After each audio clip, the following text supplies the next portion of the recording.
Here's how you buy your first rental in the next 3 months. First, you need to get a credit score above 640. Second, you're gonna need to create an LLC. That should take you 2 weeks. The next step is you need to get approved with a lender like Kiati or Anchor Loans, who will give you a 30-year fixed rate loan, and the house is gonna be under your LLC, not your name.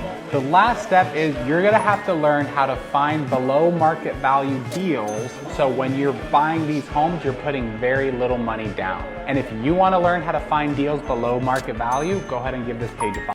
Okay, so let's talk about this real quick. If I was looking to buy my first couple of rental properties, I wouldn't start with trying to get a loan, because getting a loan is a whole process, and they don't only ask you about the 640 credit score. They are gonna ask you for way more than that, like W-2s, tax returns, pay stubs, bank statements, 2 years of job history.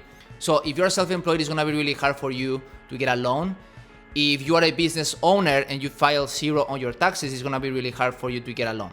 Now, let's say that you are a foreign investor like myself. If you want to get a loan, they're gonna laugh at you, because they're gonna ask you for the same thing: credit history, job history, US tax returns. So there is no chance for a foreign investor to get a loan in the US, okay? So what I would do instead is I would look for seller finance or subject to deals. That means that you are either buying directly from the seller and making payments to them. So you are taking over their existing mortgage. You don't need to the bank at all on those type of transactions. So let me give an example. The house that I live in right now, I took over the payments, no credit check, no tax returns, no bank.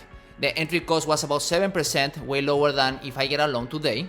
So that is better than going with a bank. Okay, so if you are just starting out, stop thinking about buying the traditional way, which is getting loans, and I would focus on finding seller finance or subject to opportunities. So that's my take.